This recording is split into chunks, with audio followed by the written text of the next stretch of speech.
amén. Gloria a Dios. Vamos a leer Oseas 11. Pueden tomar su lugar si gustan, por favor, porque vamos a ir leyendo varios versículos.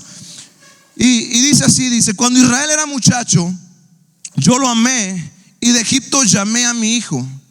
Cuanto más yo los llamaba, tanto más que se alejaban de mí. A los Baales sacrificaban y a los ídolos ofrecían sumerios. Yo con todo esto enseñaba a andar al mismo Efraín, tomándole de los brazos, y no conoció que yo lo cuidaba. Seguimos leyendo. Con cuerdas humanas los atraje, y con cuerdas de amor, y fui para ellos como los que hacen el yugo de sobre su cerviz, y puse delante de ellos la comida. No volverá a tierra de Egipto, sino que el asirio mismo será su rey, porque no se quisieron convertir. Caerá espada sobre ciudades y consumirá sus aldeas, las consumirá a causa de sus propios consejos. Entre tanto, mi pueblo está adherido a la rebelión contra mí. Aunque me llamen el Altísimo, ninguno, absolutamente, me quiere enaltecer. Hace un tiempo en la oración recuerdo que Dios dio una palabra por medio de la hermana Silvia, y hablaba de que Dios iba a traer disciplina a la iglesia, que Dios iba a traer su ira a la iglesia. Y cuando yo escuchaba aquello, realmente entra un momento donde aquello produce temor, porque a veces estamos conscientes de que de alguna manera comenzamos a ignorar ciertas cosas que Dios dice que hagamos y no las hacemos. Entonces creo que hay un momento donde Dios se cansa y decide disciplinarnos, porque Dios, como nos ama, nos disciplina. Y hubo un momento donde yo le oraba a Dios, no en ese tiempo, no en ese instante, pero en mi casa le oraba a Dios y yo le decía: Señor, yo deseo que un día haya un quebrantamiento que no tenga que ver con un juicio, que no tenga que ver con un proceso de prueba y de desierto. ¿Por qué? Porque comúnmente el quebrantamiento viene a través de circunstancias de dolor, ¿sí o no? Muchas veces el quebrantamiento tiene que ver con procesos de enfermedad, con procesos de escasez, con procesos de desierto, con procesos en los cuales Dios nos lleva. ¿Para qué? Para que seamos corregidos, para que crezcamos y lo conozcamos más. Pero yo le decía: Señor, yo quiero que ahora mi corazón, que mi espíritu se quebrante, no esperando que pase algo para poderlo hacer.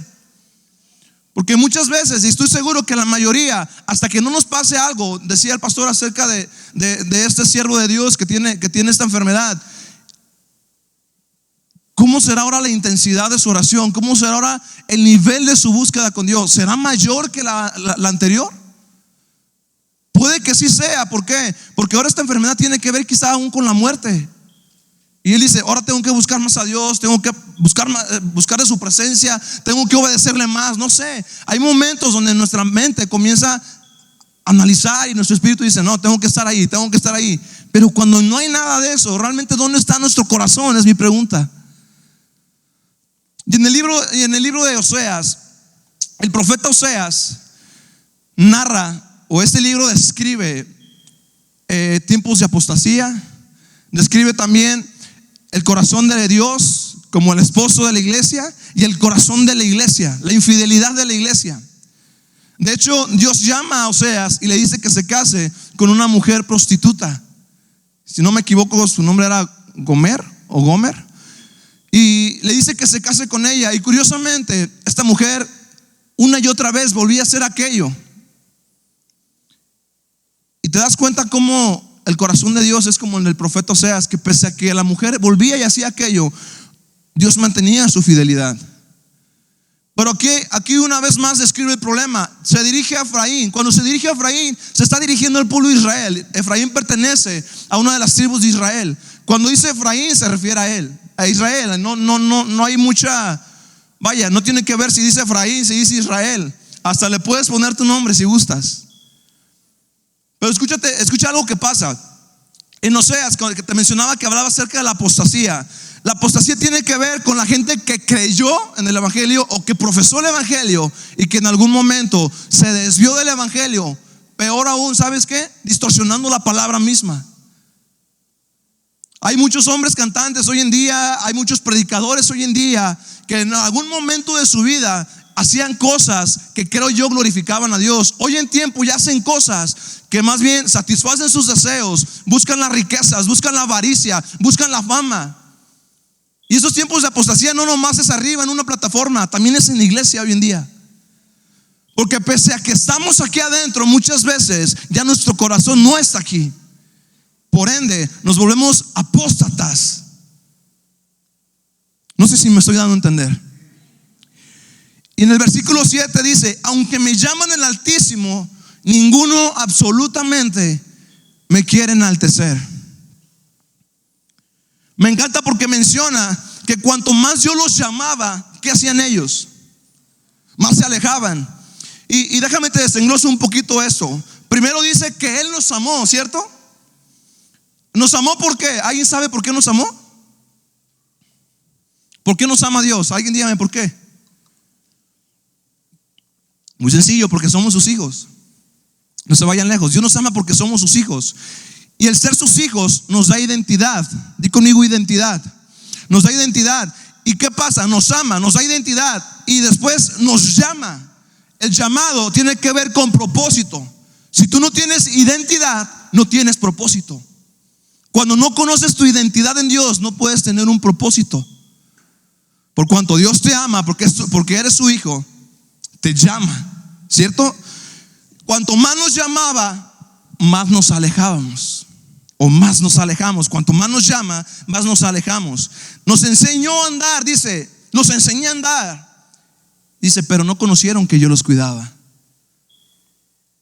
¿Será que muchas veces estamos caminando y estamos teniendo ciertos momentos de éxito, ciertos momentos donde creemos que estamos saliendo adelante en nuestras fuerzas, suponiendo que es Dios, cuando en realidad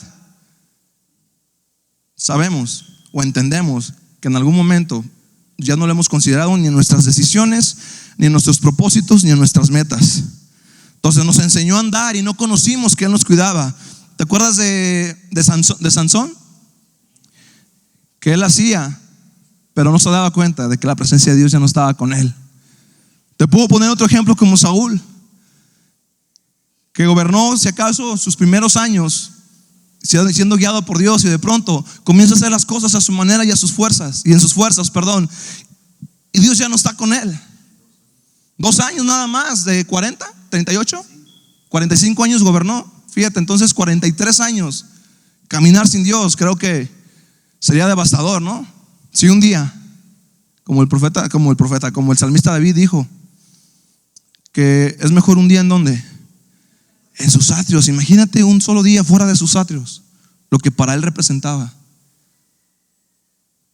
¿Por qué? Porque tenemos que entender de que Él es el que nos lleva, a pesar de que, mira, la gente aunque no cree en Dios, es Dios quien tiene el control de la vida de cada persona. ¿Por qué? Porque somos creación suya, y Él va a hacer con nosotros lo que a Él le plazca, lo que Él quiera. No es de que, no, es que Dios, no, es más, no estamos en posición muchas veces de pedirle ni siquiera a Dios nada. ¿Por qué? Porque nos hemos vuelto a Él, nos hemos vuelto a Dios, o no, más bien nos hemos vuelto hacia atrás y no hemos mirado hacia Dios. Dice que nos atrajo con cuerdas de amor, nos alimentó, pero no volvimos a Él. Dice, yo te di el alimento, yo te di de comer. Y la versión amplificada, de hecho, menciona que te di de comer en la boca. Dice, te di de comer en la boca como un niño. De hecho, el pasaje principal en el 1 le habla a Efraín. Dice, eres una nación joven, eres como un niño. Es decir, el cuidado del padre sobre su pueblo era tal cual que me quiero imaginar al padre enseñando a andar a su hijo, cuidándolo mientras da los primeros pasos para que no caiga. Me imagino al padre dándole el alimento en la boca al hijo, para que el hijo coma solamente lo que es necesario para él, lo que el padre sabe que es lo mejor que el hijo debe de comer. Y dice, lo llamamos Altísimo, pero no lo enaltecemos. Es más, dice que ninguno quería hacerlo. Dice, ninguno quería hacerlo. Ahora la pregunta es, ¿qué sucedió? ¿Qué pasó aquí? Alguien ayúdame. ¿Qué pasó? ¿En qué momento nos olvidamos de aquello que Dios estaba haciendo? ¿En qué momento nos volvimos inconscientes de que Dios estaba haciendo todas esas cosas en nuestras vidas.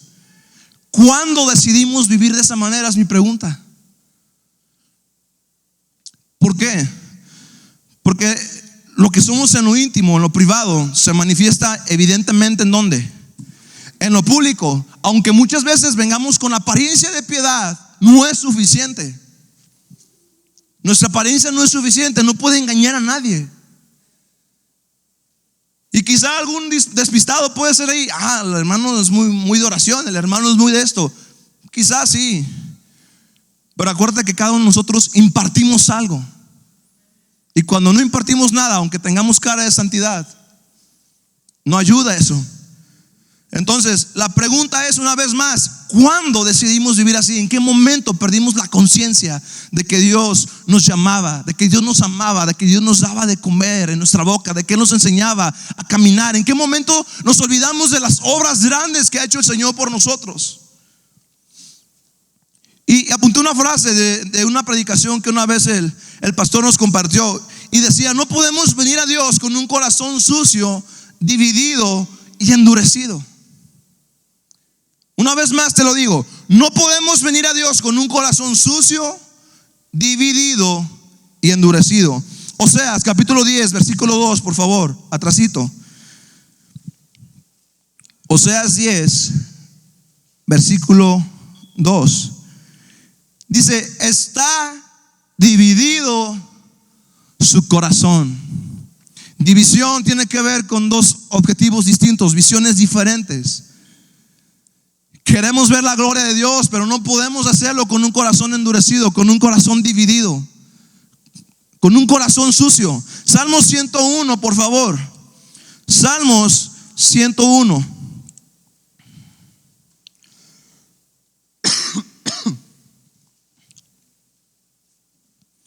Salmo 101. ¿Ya están todos ahí? Dice: misericordia y juicio cantaré, a ti cantaré yo, Jehová. Entenderé el camino de la perfección cuando vengas a ¿quién? Cuando vengas a mí. Quiere decir que cuando el Señor está en nosotros, caminamos en rectitud. Quiere decir que cuando el Señor está en mi vida, comienzo a vivir de acuerdo a ¿qué? A su palabra. En la integridad de mi corazón andaré en medio de mi casa. No, escucha bien, no afuera aparentando, en medio de mi casa. Lo que no funciona en tu casa no puede funcionar afuera. O sea, mira, yo siempre he pensado que el núcleo familiar es la célula más poderosa dentro de una iglesia. Si hay una familia sólida, si hay un grupo, si hay familias sólidas, la iglesia es poderosa. ¿Por qué es sólida la familia? Porque hacen lo que Dios dice, pero primero en casa. Adoramos primero en casa, tenemos intimidad primero en casa, obedecemos a Dios en casa, amamos a nuestras mujeres en casa, nuestras mujeres nos respetan en nuestra casa. Voltea así para que no. Y no quiero que se piense pero duro por ahí. Todo empieza a casa. Entonces, si en casa no funciona, afuera tampoco puede funcionar. Eso quiere decir que cuando venimos aquí a querer levantar nuestras manos, eso no va a servir nunca. Y queremos ver la gloria de Dios y no la vamos a ver. ¿Por qué? Porque no la hemos visto primeramente en nuestra casa. Entonces, escuche bien. ¿Cuántas veces hemos venido a Dios con un corazón sucio, con un corazón dividido y con un corazón endurecido? ¿Cuántas veces hemos venido así a la iglesia? Ahora, ¿tú crees que Dios va a recibir todo eso?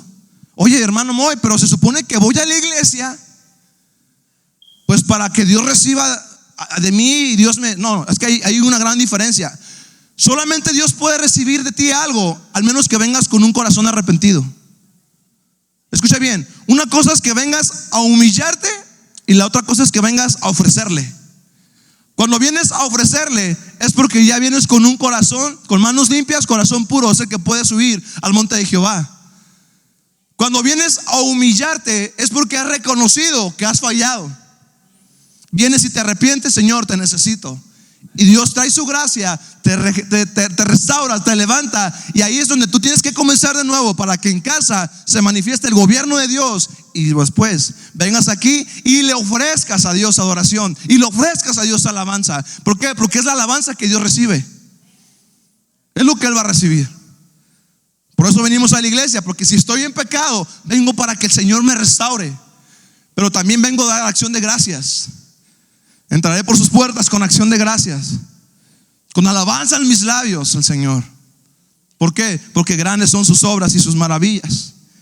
Entonces, ¿cuál es la raíz de que tengamos un corazón endurecido, un corazón dividido y un corazón sucio? Aquí a veces sabemos, hay problemas entre mismos hermanos. Es imposible que Dios reciba nuestra alabanza. De verdad es imposible. Voltea con el que está a tu lado y dile: es imposible. Aunque no nos guste, dile.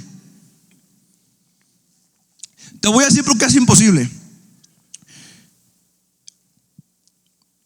Porque la raíz está en las siguientes cosas. Primero, porque hay pecado oculto y pecado no confesado. Y eso te tiene que sonar a una predicación que se acaba de dar hace muy poquito, que tiene que ver con la oración no contestada. Y no solamente la oración no es contestada, también nuestra ofrenda no es recibida. Que no dice su palabra que cuando vengas a traer tu ofrenda, que dejes la ofrenda y que vayas a hacer, que te pongas a cuentas, ¿no?, con el hermano. Y cuando, mira, la Biblia muchas veces por sentido común explica las cosas. Cuando dice tu hermano, a veces como que somos muy exclusivos, ¿no? Pero tu hermano, tu esposa, tu hijo, tu padre, tus pastores, líderes, hermanos de la iglesia. Entonces, si vas a traer una ofrenda, tienes que estar bien, porque entonces nuestra ofrenda solamente va a ser como címbalos, va a ser ruido, hablando musicalmente, va a ser simplemente palabrería, vana palabrería. Entonces nuestro corazón se endurece, se divide, nuestro corazón se enorgullece. ¿Por qué? Porque hay pecado oculto en nuestras vidas. Y date cuenta, el profeta Elí permitía cosas en su casa. Por eso te digo que todo empieza en casa. El profeta Elí permitía cosas en su casa, y más públicamente. Y todos veían que sus hijos hacían lo malo delante de Dios, creyendo que ellos tenían la autoridad que tenía el padre, y venían y hacían cosas que Dios aborrecía totalmente. Y Dios se encargó de sus hijos. La desobediencia a la palabra, eso produce un corazón sucio, que se endurezca, que se divida. La desobediencia a su palabra. La idolatría no precisamente, ya todos lo sabemos, no tiene que ver con que tú adores a una imagen, sino a lo que más tiempo le inviertes, a lo que le das más importancia. Se mencionaba aquí, ¿no?, que dejamos lo mucho por lo poco. Le invertimos más tiempo a ciertas cosas, y cuando se trata de Dios hay cansancio, hay agotamiento. Estamos de alguna manera ya como que hasta indispuestos para hacer algo para Dios. ¿Por qué? Porque ya nos cansamos de hacer lo demás. Entonces muchas veces aquello se vuelve idolatría. Otra de las razones por lo que hay eso en nuestro corazón es porque hay soberbia en nosotros. Y la soberbia tiene que ver con que no podemos recibir la enseñanza, con que no podemos recibir un consejo, con que no podemos recibir la palabra con solicitud, de tal manera que la recibamos y aquella produzca algo en nuestras vidas. Algunos piensan que se está hablando de uno y dicen: no, es que están hablando de mí. Pero es que si estoy hablándote la palabra, no tienes que cuestionar aquello. Si yo te dijera algo por algo que yo sé de ti, a lo mejor ponlo en tela de juicio. Pero si te lo estoy diciendo con la palabra, híjole, no puedes dudar de aquello. De hecho, todas las razones por las que nuestras oraciones son es porque dudamos de la palabra misma. Entonces, si tú dudas de la palabra, entonces ¿qué referencia de vida vas a tener? Muchas veces decimos: es un manual de instrucciones. No, es la palabra de Dios. No es un manual de instrucciones. Un manual de instrucciones todo el mundo lo agarras algo y lo compras nuevo y no lees casi el instructivo al tanteo. Yo creo que va así. Esta pieza tiene cara de que va acá. Y el manual de instrucciones no muchas veces le damos atención, pero a la palabra de Dios sí tenemos que hacerlo. ¿Sí estamos? Muy bien. Y la otra, por falta de reconciliación y enemistad con mi hermano. Por eso nuestro corazón está dividido, porque no me he reconciliado con el que me ha ofendido o con el que yo he ofendido.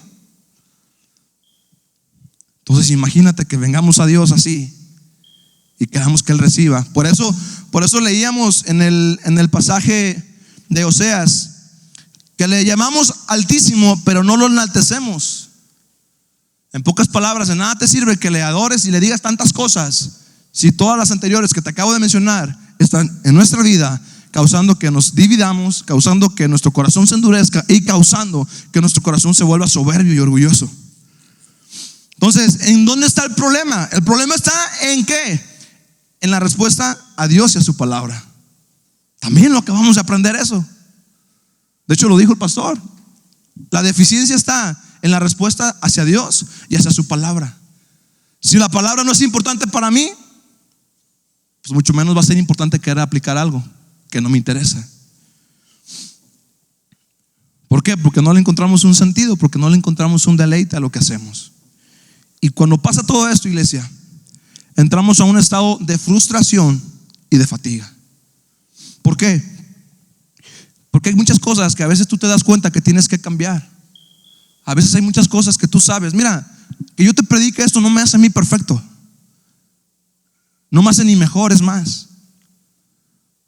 Una vez por ahí me dijeron: ¿y así vas a predicar? Y yo dije: Señor, pues perdóname, la verdad, perdóname, ¿no? Porque muchas veces no estamos aquí porque somos perfectos, estamos aquí porque así Dios lo quiere. Y si Dios quiere usarnos como instrumentos, tú estás aquí para que recibas. Porque el día de mañana que estés aquí, también vas a ser el instrumento y el portador de la palabra. Y quizá el enemigo te va a querer acusar y te va a querer comenzar a poner cosas en tu mente y te va a querer sentirte indigno de estar aquí. Pero aquí estamos, iglesia. Entonces, ¿qué pasa? Cuando te das cuenta de que todas esas cosas a veces hay en uno. Ahora, sean sinceros, no me levanten la mano, no me digan nada. De las cosas anteriores, por ejemplo, la falta de reconciliación y el resentimiento contra los hermanos, el que desobedezcamos la palabra, ¿cuántos no les ha pasado algo de eso? O aquí todos son íntegros. Creo que todos hemos fallado en alguno de esos puntos, ¿no? Es más, la respuesta está bien fácil. Si no fuera así, seríamos otra cosa. Pero como no somos otra cosa y somos lo que somos ahorita, entonces el Señor quiere hacer aquello. Mira, yo sé que Dios va a hacer algo en la vida de cada uno de ustedes en esta mañana. Estoy muy seguro de eso. Presta atención y discierne en el Espíritu. Y que mientras la palabra sale, tú comiences a examinarte a ti mismo. Dice la palabra que el Espíritu Santo escudriña todo, aún lo más profundo de Dios. Y ¿por qué podemos ocultarle a Dios, hermanos? Ni nuestros pensamientos le son ocultos. Dice que la palabra no está en nuestra boca y Él ya la conoce. Entonces, si hay algo de esto nosotros, entonces quiere decir que hemos caído en un estado de frustración espiritual y de fatiga espiritual. Porque, como decía Pablo, lo que yo no quiero hacer muchas veces vuelvo a hacerlo. Hay veces que yo estoy luchando con cosas personales, con cosas privadas, y yo digo: Señor, por favor, ya quita estos pensamientos en mi mente. Señor, ya quita estas palabras en mi boca. Ya quita este sentimiento o esta emoción de mi corazón, de mi alma. ¿Por qué? Porque muchas veces lo que vemos nos lastima, aunque a veces lo que hacen no lo hacen con intención de lastimarnos. Lo hacen por lo que son ustedes o por lo que soy yo. No sé si me doy a entender. Yo puedo hacer algo que a alguno de ustedes lo ofenda ahorita,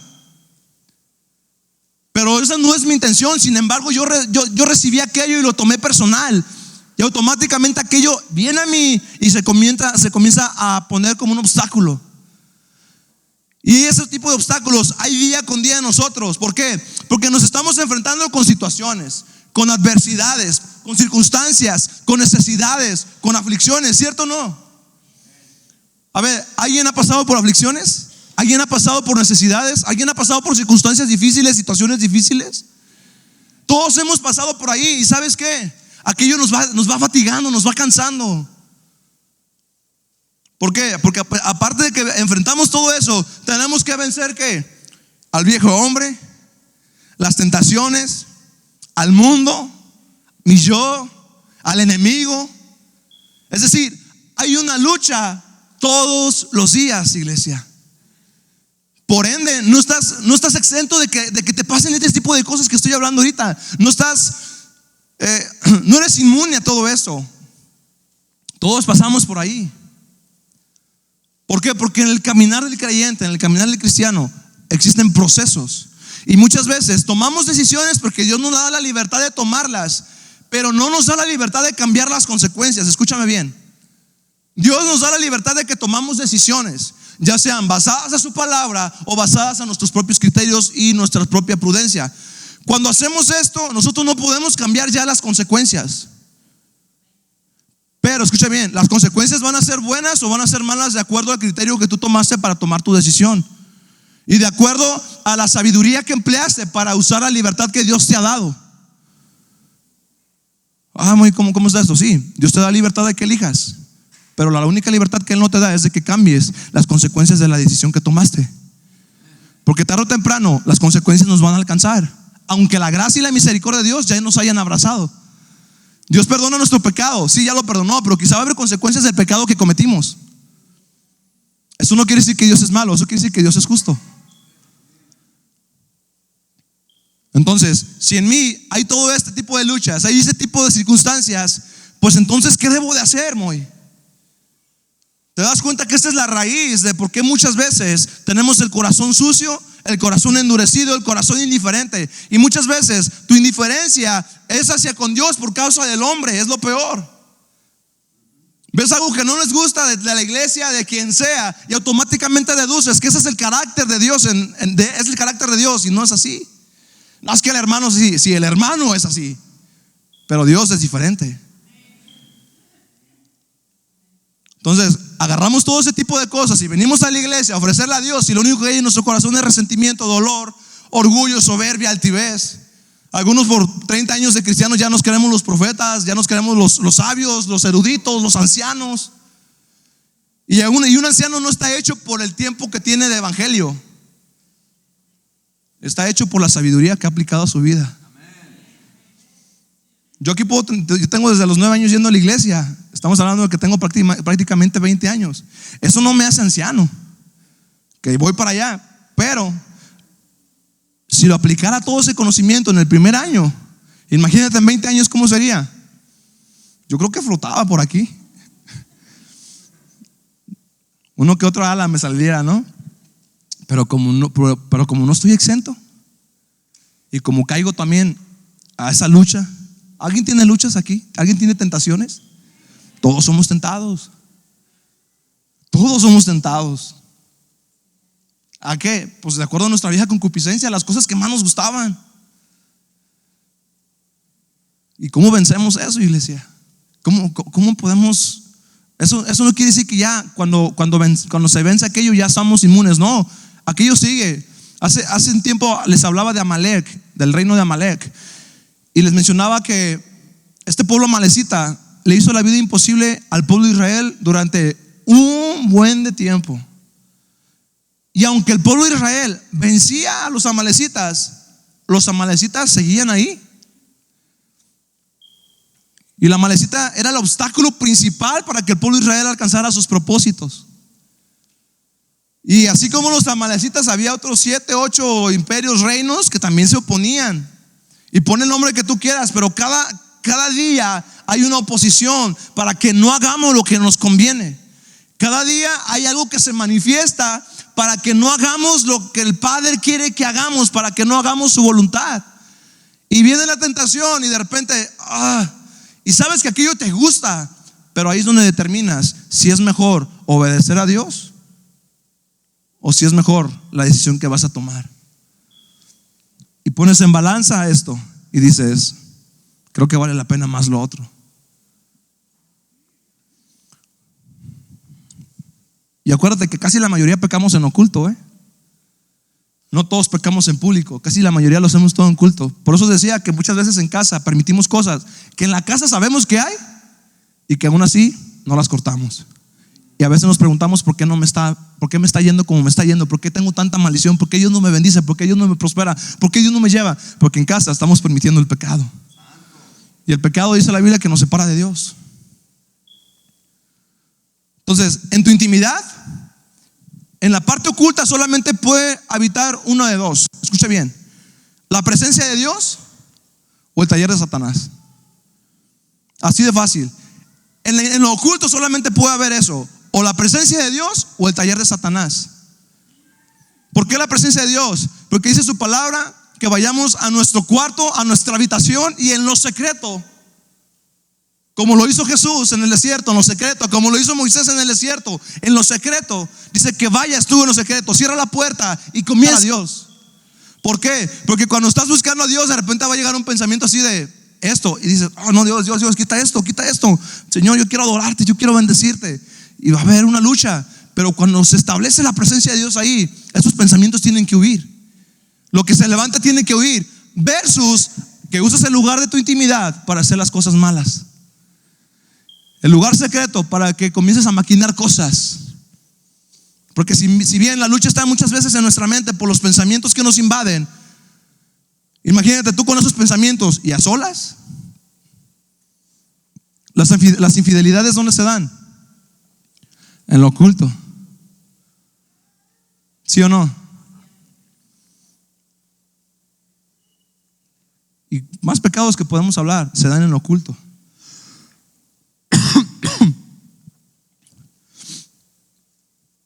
Entonces, ¿qué es lo que debemos de hacer? Segunda Crónicas 7:14. De hecho, no es segunda, porque Crónicas ¿es carta o es libro? Ni entendieron, ¿verdad? Es libro, ¿ah? El libro de Crónicas dice ahí. De hecho, cuando ustedes buscan ahí dice libro de Crónicas. Entonces, primer libro de Crónicas, ¿sí? Si fuera primera sería carta. ¿Primera parte? Ah, es todo. Eso, está atento, pastor, ¿eh? Eso me da gusto. Segunda parte del libro de Crónicas, amén. 7:14. 7:14.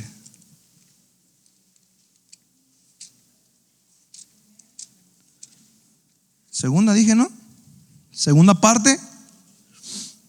Segunda de Crónicas, capítulo 7, versículo 14. ¿Ya están ahí?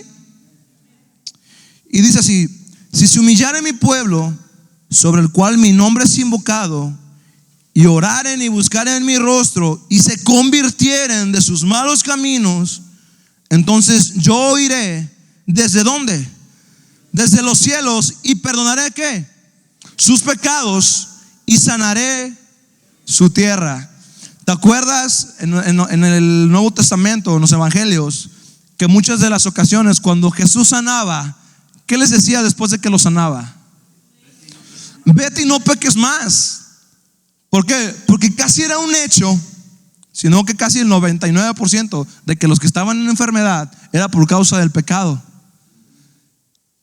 Versus el ciego, ¿no? Que vienen y, oye, ¿y este está ciego por qué? ¿O qué? Bueno, él está, porque pecaron sus padres, pecó él, ¿no? Dice, él nada más es para que la gloria de Dios pues para que el nombre de Dios sea glorificado, ¿no?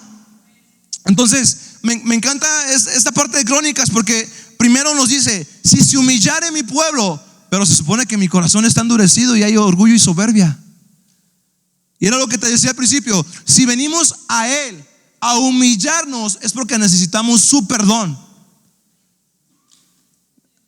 Es porque venimos a necesitar su perdón. Dice: si se humillare mi pueblo, sobre el cual mi nombre es invocado, y oraren y buscaren mi rostro.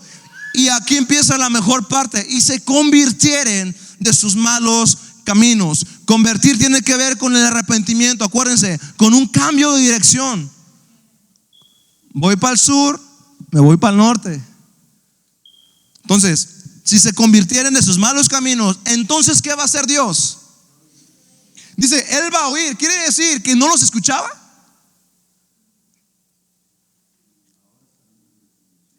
¿Quiere decir que no les ponía atención a lo que el pueblo tenía? Sí, Dios estaba consciente de la necesidad del pueblo, pero Dios no podía violar su palabra. Dios no podía decir: yo te perdono porque yo te voy a bendecir aunque sigas haciendo lo malo. Dios no podía hacer eso.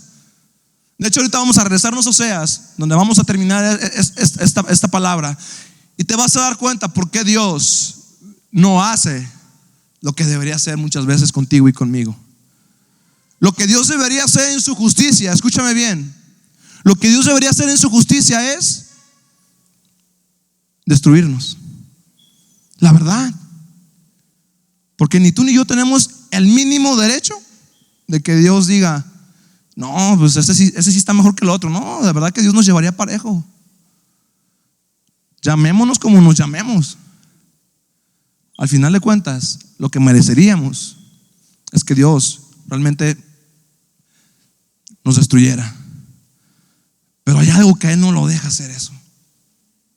Es increíble que hay algo que no lo deja hacerlo. Dice, entonces yo iré desde los cielos. Es decir, Él abre su oído para que ahora sí tú hables a Él, para que tú le clames a Él. Pero primero tienes que convertirte, dice, te tienes que humillar. Y tienes que convertirte, dice, tienes que arrepentirte. Dice, y perdonaré sus pecados y sanaré, ¿qué?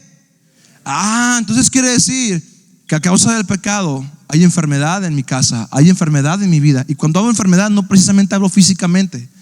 Hablo de esa enfermedad espiritual que tiene que ver con la mortandad que muchas veces hay en el espíritu. Quieres orar y no lo puedes hacer porque estamos enfermos. Queremos adorar a Dios y no lo podemos hacer porque hay una enfermedad espiritual causada por el pecado.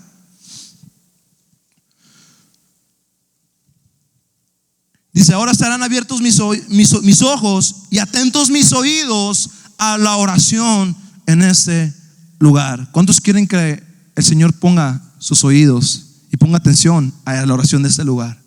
Realmente tú quieres, mira, escucha bien.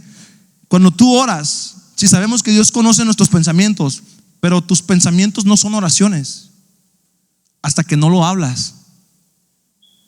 Si bien Él ya conoce la necesidad, pero tenemos que hablarlo. Muchas veces decimos, levanta tu voz, y no se oyen las voces. ¿Y sabes qué significa eso? ¿O sabes cómo lo puedes tú llamar? Si yo te digo, levanta tu voz, Abraham, a ver, tiene nada de vergüenza. Si yo te digo, levanta tu voz, y vamos a poner una palabra. Di Jesús, pero levanta tu voz. Ok. Si yo te digo, levanta más tu voz, y si te dijera, grita el nombre de Jesús. Jesús. Ok. ¿Qué está haciendo Él? Exactamente.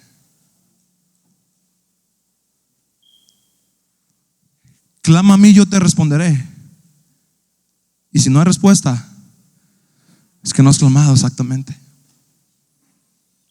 Entonces ya no es Jesús, ya es Jesús. Cambia la cosa. Es más, les aseguro que si di Jesús pero bajito. Ok, espérate. Ok, lo vas a hacer sin que yo me dé cuenta. Ok, hazlo otra vez. ¿Ya lo hiciste? ¿Alguien lo escuchó acá? No se puede. Dilo fuerte. ¿Hermana, lo escuchó? ¿Sí? Hay una diferencia. Y tu clamor determina tu necesidad por Dios. Tu clamor determina lo que tú anhelas de Dios. Entonces, por eso vuelvo a lo mismo. Estar ahí quincados o estar así sin nada que decirle. Híjole, quizá no estoy muy determinado a hacer lo que Él quiere. En Salmos capítulo 51, rápidamente, por favor. Salmos capítulo 51.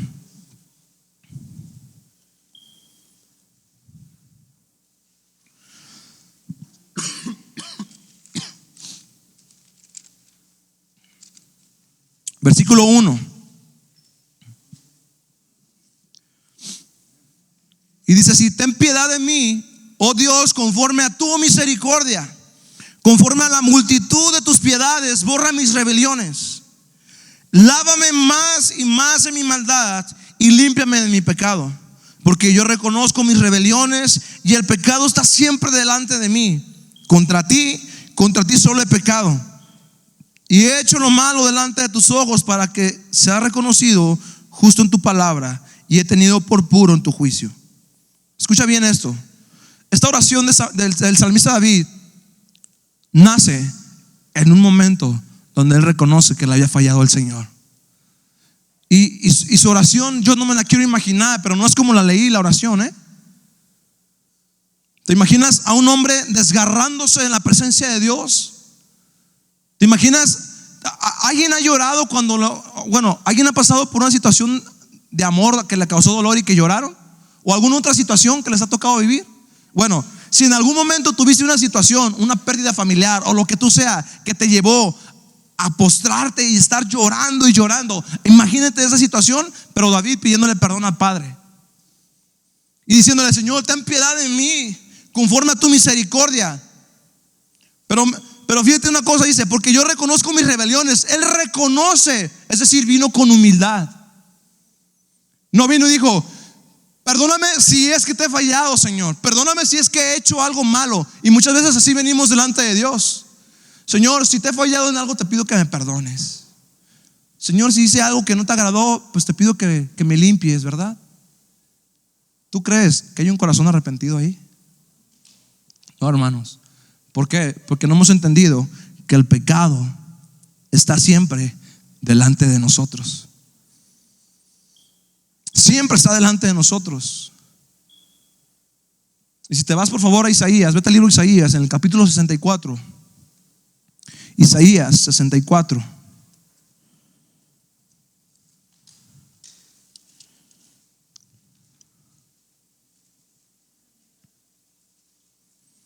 Isaías 64, versículo 5.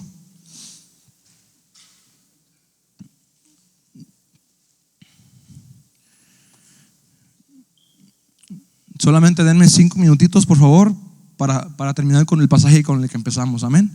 Ya están ahí. Isaías 64, versículo 5. Dice: saliste al encuentro ¿de quiénes? Del que con alegría hacía justicia, de los que se acordaban de ti en tus caminos. Los caminos de los cuales en Oseas decía que los llevaba, ¿no? Que los agarraba de sus brazos y los llevaba. Dice: he aquí, tú te enojaste porque pecamos. En los pecados hemos perseverado por largo tiempo. ¿Podremos acaso ser salvos? Es la pregunta. ¿Cuánto tiempo, iglesia? Pon atención. ¿Cuánto tiempo has perseverado haciendo lo mismo una y otra vez? ¿Cuánto tiempo hemos insistido en que aquello a veces no se trata de mí sino del otro? Es culpa del otro. ¿Cuánto tiempo hemos perseverado en culpando a otros por nuestras malas acciones? No, es que fulanito me hizo. O sea, entonces el problema no es fulanito, el problema eres tú. Porque al fin de cuentas a ti te afectó. Aunque la Biblia dice que tenemos que ponernos a cuentas con esa persona, aunque te haya ofendido a ti, tú tienes que ir a pedirle perdón. Así, caray, eso no es tanta justicia, ¿verdad? No parece como que es justo, pero eso se llama humildad. Y el que se humilla, Dios lo va a exaltar. Entonces la pregunta: ¿cuánto tiempo has perseverado haciendo lo malo? ¿Acaso puedes ser salvo? Yo te preguntaba ahorita: ¿realmente crees que pudiéramos ser salvos? La verdad no. Y si me sigues todavía, al versículo 6 dice: si bien todos nosotros somos como ¿qué? ¿Cuántos? ¿Quiénes? Todos nosotros somos suciedad y todas nuestras justicias como trapo de inmundicia. Hay una diferencia, escucha bien, hay una diferencia entre la justicia de Dios y tu justicia. Tu justicia delante de Dios es inmundicia. La justicia de Dios, pues simplemente es justicia, es pura, es íntegra. ¿Sí estamos? Entonces, hay suciedad, pero también nuestras justicias son trapos de inmundicia. ¿Cuáles son nuestras justicias? Las cosas que nosotros consideramos que son justas y que son buenas, las que venimos a hacer muchas veces a la iglesia. Y cuando digo que venimos a hacer, es porque si hemos perseverado mucho tiempo haciendo lo malo, entonces realmente nuestras justicias son justicias puras delante de Dios. ¿Nuestras ofrendas son puras delante de Dios?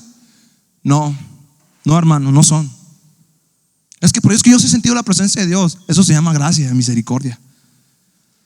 No porque eres bueno la sientes. Que sí, necesitamos la santidad para quizás sentir su presencia. Pero el sentir la presencia de Dios no quiere decir que eres santo, puro. Muchos la sienten a veces y viven una vida incorrecta. Y caímos todos nosotros como la hoja, y nuestras maldades nos llevaron como viento. Nadie hay que invoque tu nombre, que se despierte para apoyarse en ti. Dice: no hay nadie que invoque tu nombre. Y no le está hablando a un pueblo inmundo, a un pueblo desconocido. Le estaba hablando a su pueblo, iglesia. Le estaba hablando al pueblo de Israel. Le dice: no hay nadie en esta iglesia que invoque mi nombre. ¿Por qué? Porque sus justicias, lo que ellos hacen para mí, son trapos de inmundicia. Su suciedad no me deja escucharlos. Eso es lo que somos delante de Dios muchas veces. Y nos engañamos a nosotros mismos pensando que la presencia de Dios está en nosotros. Por eso nos cansamos y nos fatigamos espiritualmente. Por eso hay un desgaste espiritual, porque vamos en sentido contrario, iglesia. Estamos equivocándonos de dirección, nos estamos equivocando de propósito, nos estamos equivocando de Dios. A veces pregunto al católico: ¿cuál es la diferencia de tu Dios y el mío? Hay un mundo de diferencia, pero si yo le presento este Dios de ahorita, creo que va a ser la misma. Porque al menos para ellos su Dios produce mayor devoción. Y para nosotros,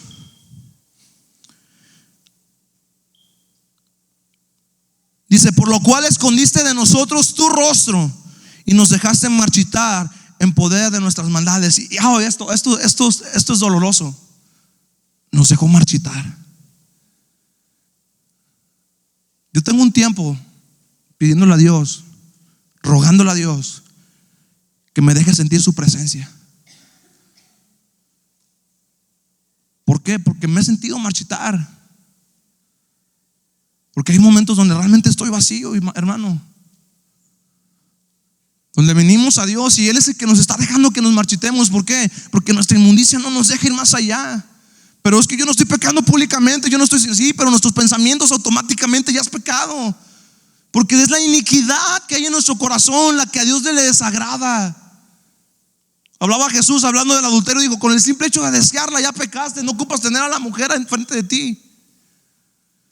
Y como eso, muchos pensamientos que todo el día tenemos en nuestra mente maquinando: y me hizo y me dijo, y si pensó de mí, y si hizo esto, y si haré aquello, y si hago lo otro, al cabo es que nadie me ve, al cabo es que nadie esto. Y yo le he dicho: Señor, déjame sentir tu presencia una vez más. Porque yo no puedo caminar y saber que no puedo sentirlo ni un instante. No porque el sentir la presencia me aumente mi fe, no. Mi fe no tiene que depender de su presencia, pero mi espíritu y mi alma sí. Porque Él es la fuente de vida, hermanos. Por eso estamos amargados, por eso estamos dolidos, por eso estamos enemistados, divididos. Porque la presencia de Dios no está en nosotros. Porque la presencia de Dios no está en nuestra casa, que es el primer lugar de nuestra intimidad, que es el primer tabernáculo que tenemos que levantar. Y por eso Dios dice: hagan lo que quieran, marchítense. Dios voy a dejar que se marchiten. ¿Por qué? Porque se han desprendido de mí, que soy la fuente de vida, el agua de vida eterna. Y seguimos tercos creyendo que Dios está recibiendo lo que hacemos, y no es así, hermanos. No es así, de verdad. Me pondré a poner el traje más caro del mundo, pero no es así. Dios no le agrada mi traje. Y mientras tanto nos estamos marchitando.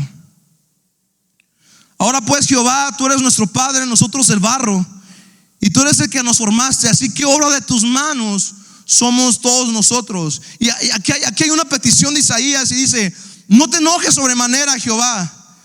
Dice: ni tengas perpetua memoria de la iniquidad. He aquí, mira ahora, pueblo tuyo somos todos nosotros. Todo el tiempo hay pensamientos en mi mente. Todo el tiempo el enemigo me quiere acusar. Y mira lo que eres, mira esto. Siempre el enemigo está dale y dale y dale. Y si tú crees aquello, entonces te estás olvidando de la verdadera palabra, de la palabra eterna, que es la de Dios. Hay cosas que a veces nos ofenden, hermanos, pero si seguimos esperando que el hombre sea nuestro restaurador, nuestro sanador, nuestro libertador, entonces nosotros nos vamos a morir. Porque todos nosotros, al fin de cuentas, somos parte de un mismo cuerpo. Y si estamos divididos, no vamos a funcionar correctamente. Y le dice Isaías: ahora pues, Jehová, tú eres nuestro Padre. Una vez más, eres nuestro Padre. En el 9 dice: no te enojes sobremanera, Jehová, ni tengas perpetua memoria de la iniquidad. No te acuerdes, Señor, ya de esto, por favor. He aquí, mira ahora, pueblo tuyo somos todos nosotros. Joel capítulo 2. Joel capítulo 2.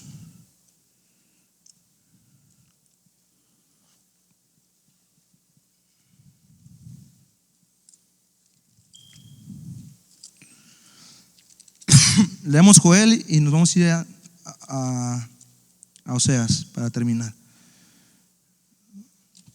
Joel capítulo 2.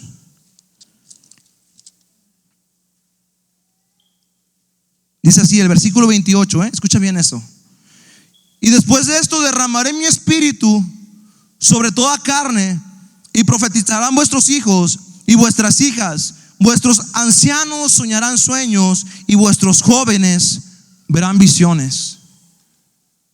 ¿Se oye bonito eso, no?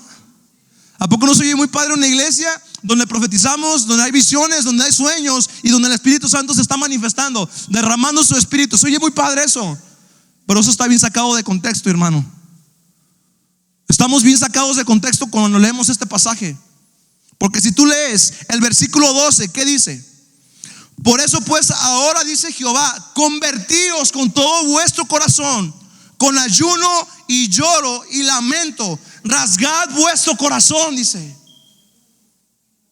Es que si quiero profetizar, si quiero ver visiones, sí, pero primero dice que rasgues tu corazón. Dice que te conviertas ¿con qué? Con ayuno, con lloro, con lamento. Rasgad vuestro corazón y no vuestros vestidos, no tu apariencia. No vengas y llores por apariencia. Dice, rasga tu corazón, no vuestros vestidos, y convertíos a Jehová vuestro Dios. A vuestro Dios quiere decir que ya era Dios de ellos antes,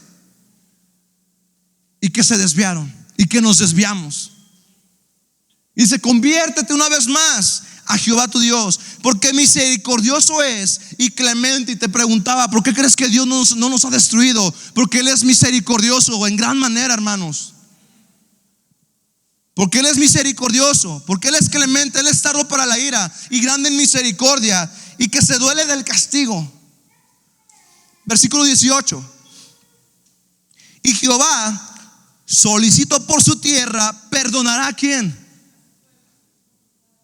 ¿No te da gusto eso? No te da gusto, hermano. No te da gusto, porque muchos siguen pensando que están rectos delante de Dios. Porque algunos todavía ni siquiera se dan cuenta en la condición en la que están. Y a lo mejor esta palabra no es para todos, a lo mejor nada más es para mí. Pero dice, y Jehová, el Señor, solicito para perdonar a su pueblo.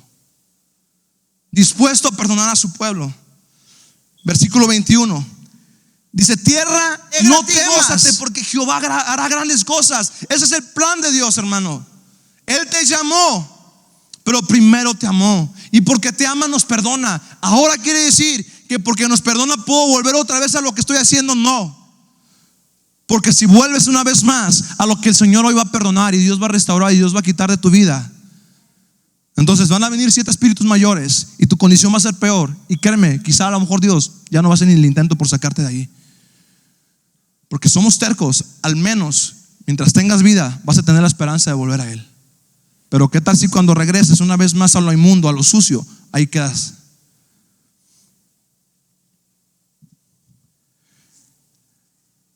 Y el versículo 26, aquí viene la bendición.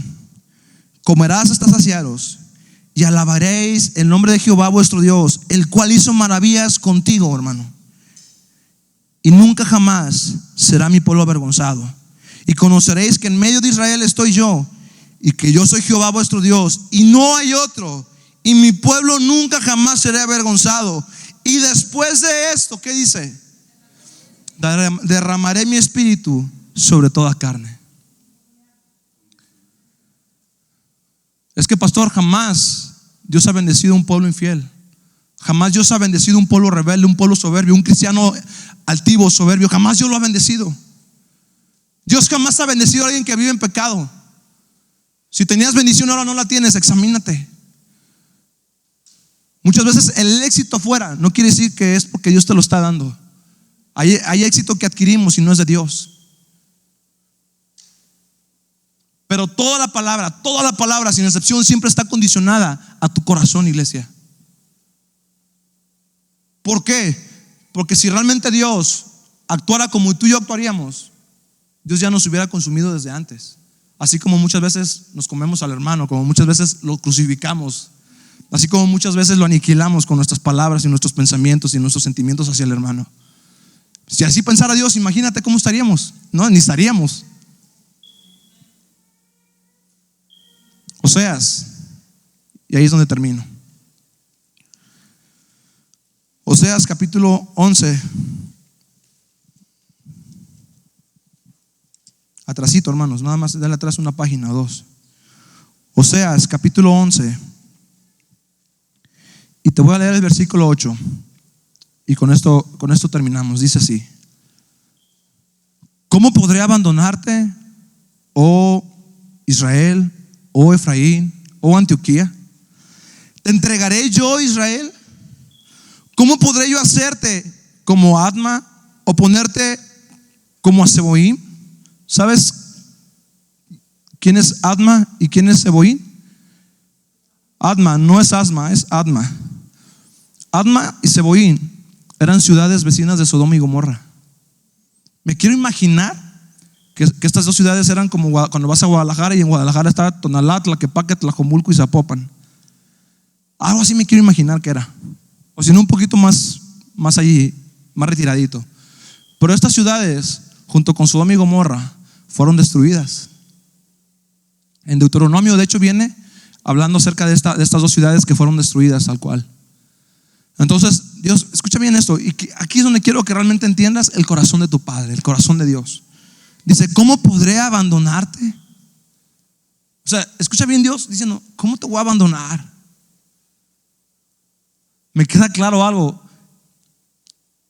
no me abandona, pero yo viviendo así, como quiera, de nada me sirve que no me abandone, porque pues como quiera estoy lejos de Él, ¿no? O sea, aunque yo sé que Él no me abandona, yo estoy fuera de Él. Dios no pone la barrera la ponemos nosotros ante su presencia, porque el velo Él ya lo rasgó por medio de Jesucristo. Y yo vengo y pongo una vez más ese velo, y lo remiendas y lo coses. Y si tienes máquina, lo haces más rápido. Dice: te entregaré yo. ¿Cómo yo te podré hacer lo que le hice a estas dos ciudades? ¿Cómo yo te podré destruir? Dice: mi corazón se conmueve dentro de mí, se inflama toda mi compasión. No ejecutaré el ardor de mi ira, ni volveré para destruir a Efraín, porque Dios soy y no hombre. No le das gracias a Dios porque Él es Dios simplemente, y que no es como tú y no es como yo. Imagínate que fuera Dios como la persona que más amas. Si fuera Dios como la persona que más amas, llámese padre, llámese hijo, hermano, amigo, tu mejor amigo, ¿crees que tuviera misericordia de ti? Quizás sí, pero como tiene un corazón engañoso, quizás nada más te da el beso de Judas y te hace justicia. Dice: no ejecutaré el ardor de mi ira, ni volveré para destruir a Efraín, porque Dios soy y no soy hombre, el santo en medio de ti, y no entraré en la ciudad. En pos de Jehová caminarán, y Él rugirá como león. Rugirá, y los hijos vendrán temblando desde el occidente. Y déjame leerte la versión amplificada de ese pasaje. Y dice así. Déjame más llego al punto donde dice así: ¿cómo puedo renunciar a ti, oh Efraín? ¿Cómo puedo rendirte, oh Israel? ¿Cómo puedo hacerte como Adma? ¿Cómo puedo tratarte como Seboim? Mi corazón retrocede dentro de mí, y todas mis compasiones están encendidas juntas. No ejecutaré la fiereza de mi ira, no volveré a Efraín para destruirlo de nuevo, porque yo soy Dios y no hombre, el santo en medio de ti, que no revocará mi pacto, y no entraré en ira, ni entraré en la ciudad en el juicio. Ellos andarán tras el Señor en obediencia y adoración, quienes rugirán como un león. Cuando dice que rugirá el Señor, no es que vas a escuchar un rugido, es que tú te vas a levantar, porque Él está en medio de ti. Tú te vas a levantar. Dice: rugirá como un león, es decir, los va a convocar, y sus hijos vendrán temblando desde el oeste. Y capítulo 13 versículo 9 dice así. Oseas capítulo 13 versículo 19 dice: te perdiste, oh Israel, mas en mí está tu ayuda. Puedes ponerte de pie, por favor, en esta mañana.